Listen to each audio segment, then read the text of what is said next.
سب کیسے ہیں؟ کیسی گزری ہیں آپ کی چھٹیاں؟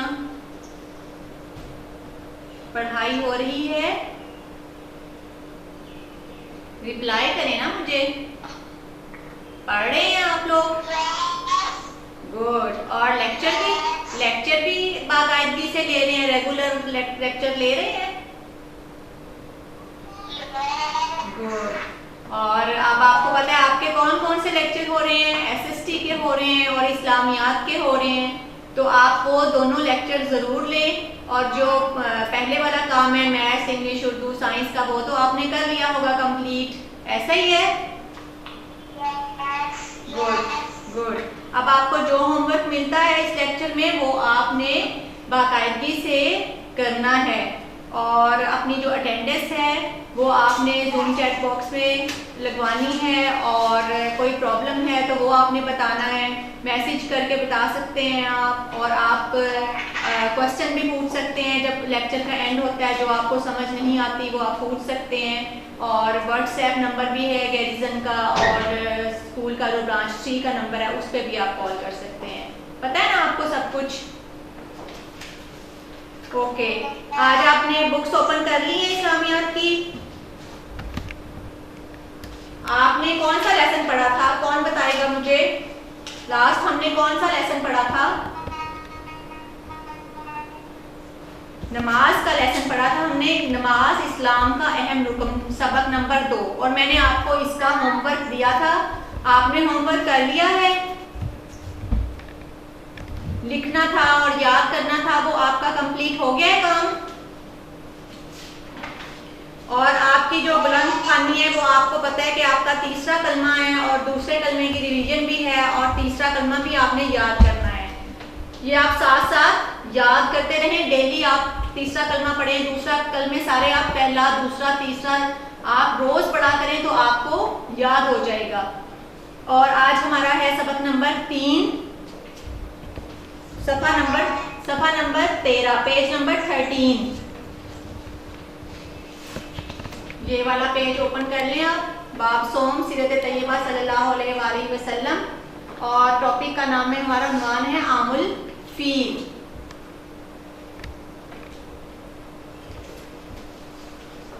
عام الفیل کا کیا مطلب ہے؟ عام الفیل کا مطلب ہے کہ ہاتھیوں کا سال. عام کا مطلب عربی کا، یہ عربی کا لفظ ہے، اور عربی میں عام کو کیا کہتے ہیں؟ سال کہتے ہیں. اور فیل کو کیا کہتے ہیں؟ ہاتھی. جب ہم ان دونوں لفظوں کو ملا دیتے ہیں تو عام الفیل بن جاتا ہے، اور عام الفیل کا مطلب ہو جاتا ہے ہاتھیوں کا سال. اب ہم اس میں یہ پڑھیں گے کہ ہاتھیوں کا سال جو ہے وہ اس کو کیوں کہتے ہیں. میں آپ کو یہ بتاتی ہوں، آپ ریڈنگ آپ جو پراپر ہے وہ آپ خود کریں گے. میں آپ کو یہ واقعہ بتا دیتی ہوں کہ یہ کس طرح سے پیش آیا تھا. اور آپ کو پتہ ہے کہ عام الفیل جو سال ہے، اس سال کی سب سے بڑی خصوصیت یہ ہے کہ اس میں حضور صلی اللہ علیہ وآلہ وسلم کی ولادت باسعادت ہوئی تھی، یعنی کہ آپ اس دنیا میں تشریف لائے تھے. ٹھیک ہے. اور یہ جو ہے یہ مسلمانوں کی خوش نصیبی تھی کہ آپ اس دنیا میں تشریف لائے، اور اس لیے یہ سال بہت ہی خاص ہے. تو اس سال میں ہوا یہ تھا کہ یمن میں پہلے جو حبشہ تھا بادشاہ، اس کی حکومت ہوا کرتی تھی. پھر جب یہ حبشہ جو ہے، یہ یمن جو ہے، یہ جب فتح ہوا تو اسی کے اس میں سے فوج میں سے ایک کمانڈر تھا، اریاق تھا اس کا نام. اس کو حبشہ نے حاکم مقرر کر دیا، یعنی کہ ملک کا نا، جیسے یہاں پر ہمارے پرائم منسٹر ہیں، پریزیڈنٹ ہیں، ایسے ہی اس کو ملک کا حکمران، رولر وہ جو ہے وہ کر دیا، اس کو منتخب کر دیا. تو جب وہ منتخب ہوا تو اس نے اپنا کام شروع کیا. تو اسی فوج میں ایک اور کمانڈر تھا، ابراہ، اس کا نام تھا ابراہ.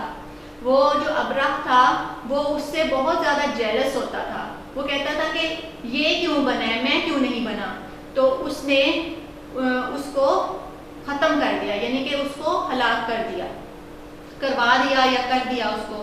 تو خود پھر اس کا حاکم بن بیٹھا، یعنی کہ جو تخت ہوتا ہے، جو جگہ ہوتی ہے جو جس میں آپ بیٹھ کر حکومت کرتے ہیں، وہاں پر وہ بیٹھ گیا. اور پھر کیا ہوا، پھر اس نے ایک گرجا گھر بنوایا. گرجا گھر بنوایا وہاں پر اس نے، اور اس کا مقصد یہ تھا بنوانے کا کہ لوگ خانہ کعبہ کی طرف نہ جائیں، اس گرجا گھر میں عبادت کرنے کے لیے آئیں۔ اس کا گرجا گھر بنوانے کا مقصد یہ تھا۔ تو پھر اس نے بہت کوششیں کی اس کے لیے، بہت سارے لوگوں کو اپنی طرف راغب کرنے کی کوشش کی۔ اس میں اس نے حبشہ کو بھی، جو بادشاہ تھا اس کو بھی کہا، نجاشی تھا اس کا نام، اس کو بھی کہا کہ جو ہے وہ اس کی مدد کرے، لیکن ہوا نہیں ایسا۔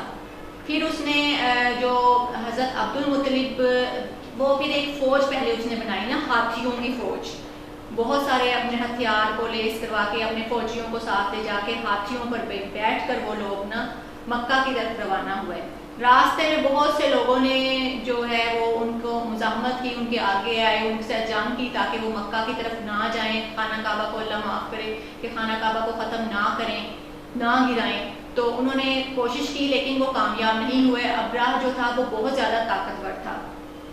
پھر وہ وہاں پر مکہ کی طرف چلے گئے، تو پھر اس نے وہاں جا کر ایک پیغمبر بھی کہتے ہیں، قاصد بھی کہتے ہیں، اور انگلش میں میسنجر بھی کہتے ہیں، جو میسج دینے والا ہوتا ہے، اس نے اپنا پیغام یعنی اپنا میسج جو ہے نا، ایک آدمی تھا حناطہ، اس کے پاس جو ہے حضرت عبد المطلب کی طرف اس کو بھیجا، اور اس نے اس کا ابراہ کا پیغام حضرت عبد المطلب کو جا کر سنایا کہ اس نے کہا کہ ہم آپ لوگوں کو نقصان نہیں پہنچانا چاہتے، یعنی کہ عبد المطلب اور باقی مکہ کے لوگوں کو نقصان نہیں پہنچانا چاہتے ہم۔ ابراہ نے یہ کہا، جو اس کو اس کے قاصد بتا رہا تھا اس کو، کہ ہم نہیں پہنچانا چاہتے، ہم صرف خانہ کعبہ کو گرانے کی نیت سے آئے ہیں، ہم اور کسی کا کوئی برا نہیں چاہتے، نہ ہم جنگ چاہتے ہیں۔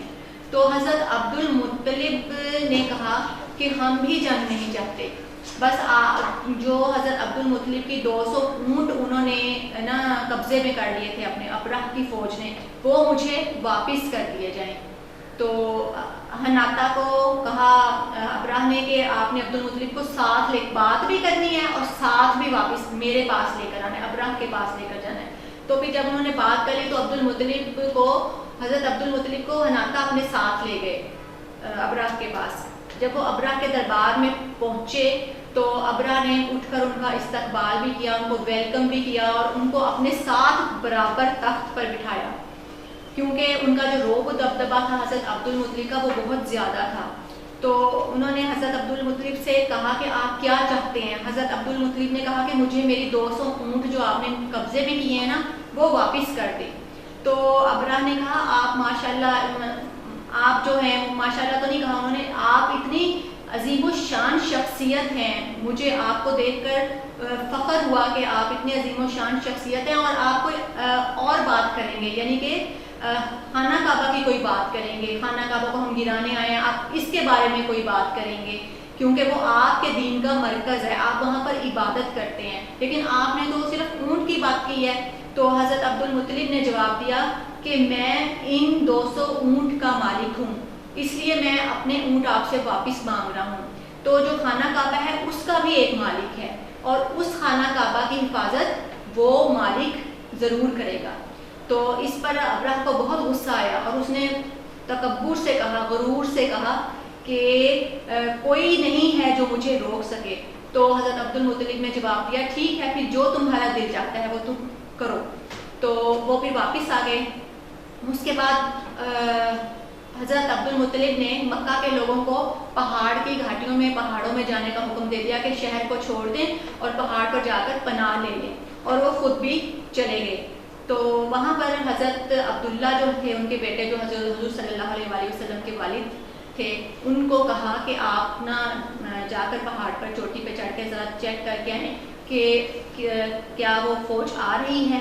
تو پھر حضرت عبداللہ گئے، اور پھر آ کر انہوں نے بتایا کہ بہت سیاہ کالے بادل آئے ہوئے ہیں۔ تو حضرت عبد المطلب نے کہا کہ اب پریشانی کی کوئی بات نہیں ہے۔ تو انہوں نے پھر بلکہ دعا بھی مانگی تھی اس سے پہلے کہ خانہ کعبہ اللہ تعالیٰ سے کہ اللہ تعالیٰ خانہ کعبہ کی حفاظت تو نے ہی فرمانی ہے، یہ تیرا گھر ہے، تو نے ہی اس کی حفاظت فرمانی ہے، کہ ہر کوئی اپنے گھر کی حفاظت کرتا ہے۔ تو پھر اس کے بعد انہوں نے سب لوگوں کو جو مکہ کے لوگ آئے تھے پہاڑوں پر پناہ لینے کے لیے، حضرت عبد المطلب نے ان کو کہا کہ اب آپ واپس چلے جائیں، اب خطرے کی کوئی بات نہیں ہے، اب اللہ تعالیٰ کی مدد آ پہنچی ہے۔ وہ کیسے آ پہنچی ہے کہ جب وہ فوج آئی تو اللہ تعالیٰ نے دریائے سرخ کی طرف سے ابابیلوں کا جھنڈ ہوتا ہے، گروہ کے گروہ، بہت سارے گروہ میں جو لوگ ہوتے ہیں، جس طرح سے آپ کوئی ایکٹیویٹی کر رہے ہوتے ہیں اسکول میں، آپ کی ایک جیسے اسمبلی ہے، اس میں ایک لائن ہو جاتی ہے، پھر دوسری لائن، ایک گروہ پھر دوسرا گروہ، اس طرح سے گروہ در گروہ پرندے تھے ابابیل، چھوٹے چھوٹے پرندے ہوتے ہیں، ان کے منہ میں کنکریاں دے کر بھیجا۔ کنکریاں کیسے تھیں؟ چنے کی دال کے برابر وہ کنکری کا سائز تھا، ایک کنکری سٹونز کو کہتے ہیں، کنکری ان کے ایک منہ میں تھی، اور 2 کنکریاں ان کے پاؤں، ایک پاؤں میں اور ایک دوسرے پاؤں میں، 3 کنکریاں ایک ابابیل کے پاس تھیں۔ انہوں نے وہ کنکریاں پھینک کر ان کی طرف، ہاتھیوں کی طرف ان کو تباہ و برباد کر دیا۔ ایک جب کنکری ایک یمن کے ایک آدمی کو لگی تو اس نے یمن کی طرف بھاگنا چاہا، تو اللہ تعالیٰ نے فرمایا کہ اب بھاگنے کی کوئی جگہ نہیں ہے، تو تم لوگ اب کہیں نہیں بھاگ سکتے۔ اور اسی طرح سے ایک کنکری ابراہ کو بھی لگی تھی اور اس سے وہ شدید زخمی ہو گیا تھا۔ کسی طریقے سے کچھ لوگ بچ کر جب یمن پہنچے، ابراہ بھی اس میں شامل تھا، تو ابراہ کا جسم جو ہے وہ اس کنکری کی وجہ سے گلنا شروع ہو گیا تھا، جس سے اس کی موت واقع ہو گئی تھی۔ تو کیا اللہ تعالیٰ کا مقابلہ کوئی کر سکتا ہے؟ کوئی بھی نہیں کر سکتا اللہ تعالیٰ کا مقابلہ، کیونکہ اللہ تعالیٰ واحد ہے، لا شریک ہے اور بہت طاقتور ہے، وہی قادر مطلق ہے۔ جو چھوٹی چھوٹی جو ان کی چھوٹی چھوٹی جو ہیں، جیسے اب اللہ تعالیٰ نے نمرود کو مچھر سے مارا، حضرت عیسیٰ کو تندور سے بچایا، حضرت ابراہیم علیہ السلام جو ہیں ان کو آگ سے بچایا، آگ ان کے لیے ٹھنڈی کر دی، اور جو فرعون ہے اس کو پانی سے غرق کیا، اس کی جو قوم تھی فرعون کی قوم کو پانی سے غرق کیا، حالانکہ پانی جو ہے وہ آب حیات ہوتا ہے، زندگی کی علامت ہوتا ہے، پانی کے بغیر ہم زندہ نہیں رہ سکتے، لیکن اسی پانی سے اللہ تعالیٰ نے اس کی قوم کو غرق کر دیا۔ تو کیا ہے، اللہ تعالیٰ ایک چھوٹی سی چیز کے ذریعے بھی کچھ بھی کر سکتا ہے، اور جو لوگ اتنی چھوٹی سی چیز کا مقابلہ نہیں کر سکتے وہ کیسے اللہ تعالیٰ کا مقابلہ کر سکتے ہیں؟ وہ کیسے کہہ سکتے ہیں کہ ہم اللہ تعالیٰ کے گھر کو ایسے کر دیں گے، ہم ویسے کر دیں گے، ہم اللہ تعالیٰ کے شریک ہیں؟ وہ تو ایسے نہیں کہہ سکتے، کیونکہ اب جب حضور صلی اللہ علیہ وآلہ وسلم نے مشرکین مکہ کے سامنے سورۃ فیل کی تلاوت کی، کہ دیکھیں آپ کی کتاب میں بھی ہے سورۃ فیل، اس میں آپ نے یہ دیکھیں، پڑھے ذرا اس کو سنیں آپ، بسم اللہ الرحمن الرحیم، الم تر کیف فعل ربک باصحاب الفیل، کیا تم نے نہیں دیکھا کہ تمہارے پروردگار نے ہاتھی والوں کے ساتھ کیا کیا؟ الم یجعل کیدہم فی تضلیل، کیا اس نے ان کی چال کو غلط نہیں کیا؟ مطلب جو انہوں نے پلان کیا تھا اس کو انہوں نے تباہ و برباد کر دیا۔ وَأَرْسَلَ عَلَيْهِمْ طَيْرًا أَبَابِيلَ، اور اس نے ان پر جھنڈ کے جھنڈ پرندے چھوڑ دیے، گروہ کے گروہ پرندے چھوڑ دیے۔ تَرْمِيهِمْ بِحِجَارَةٍ مِّن سِجِّيلٍ، جو ان پر کنکر کی پتھریاں پھینکتے تھے، یعنی کہ کنکر جو ہوتے ہیں چبھنے والے ہوتے ہیں، وہ سٹونز جو ہوتے ہیں وہ پھینکے انہوں نے۔ فَجَعَلَهُمْ كَعَصِفٍ مَّأْكُولٍ، تو اس نے ان کو ایسے کر دیا جیسے کھایا ہوا بھس، یعنی کہ جو وہ چارہ جانور چھوٹے وہ کھاتے ہیں اور کچھ بھی نہیں بچتا، ذرا سا وہ نیچے پھینکا ہوا ہوتا ہے، ختم ہوا بیکار ہوتا ہے، جو ویسا اس فوج کو اللہ تعالیٰ نے کر دیا۔ یہ صورت حضور صلی اللہ علیہ وآلہ وسلم نے جب مشرکین مکہ کے سامنے پڑھی تو وہ ابراہ کی تباہ و بربادی اور فیل کی تباہ و بربادی سے انکار نہیں کر سکے، وہ منکر نہیں ہو سکے۔ تو اللہ تعالیٰ بڑا بے نیاز ہے۔ یہ وہ واقعہ تھا جو جسے عامل فیل کہتے ہیں، اور یہ حضور صلی اللہ علیہ وآلہ وسلم کے پیدائش کے سال میں پیش آیا تھا، اور دیکھا آپ نے کہ کس طرح سے ابراہ کی جو ہے وہ ہلاکت ہوئی۔ یہ اب آپ کا سبق ہے، یہ آپ نے پڑھنا ہے، آپ کو سمجھ آ گئی ہے سارے سبق کی؟ یہ مشق ہے، یہ آپ نے کتاب پر حل کرنی ہے، مشق کے سوالات کے جوابات جو ہیں یہ آپ نے کتاب پر حل کرنے ہیں، کاپی پر حل کرنے ہیں۔ کتاب پر جگہ تو بنی ہوئی ہے لیکن آپ نے کتاب پر نہیں کاپی پر حل کرنے ہیں۔ پہلا سوال ہے حضرت محمد صلی اللہ علیہ وآلہ وسلم جس سال پیدا ہوئے اسے کون سا سال کہتے ہیں؟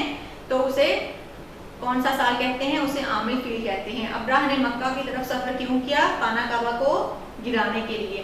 ابرہہ نے کون سی عبادت گاہ بنائی تھی؟ ابرہہ نے بڑا گرجا گھر بنایا تھا جسے چرچ بھی کہتے ہیں انگلش میں۔ ہاتھیوں والی فوج کیسے تباہ ہوئی؟ اللہ تعالیٰ نے ہزاروں ابابیلیں بھیجی جن کی چونچ میں چھوٹے چھوٹے پتھر تھے، انہوں نے ہاتھیوں کی فوج پر حملہ کر کے اسے تباہ کر دیا۔ یہ سوالوں کے جواب آپ نے کاپی پر لکھنے ہیں اور یاد کرنے ہیں۔ اس کے بعد ہے مشق نمبر 2 جو ہم اب بورڈ پر سالو کریں گے۔ یہ اب آپ ساتھ ہی نشان لگا لیں، پینسل اگر آپ کے پاس ہے تو آپ ساتھ ہی لگا سکتے ہیں۔ ہاتھیوں کا سال یا عام الفیل کا کیا مطلب ہے؟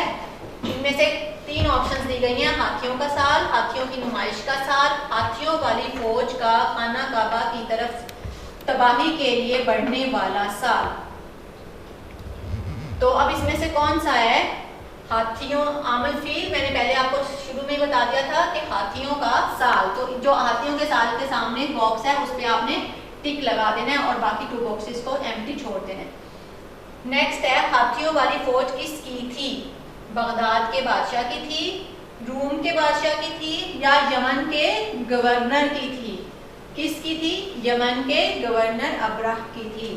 تو آپ یمن کے گورنر کے سامنے جو باکس ہے اس پر ٹک لگا دیں گے اور باقی جو 2 باکسز ہیں اس کو ایمٹی چھوڑ دیں گے۔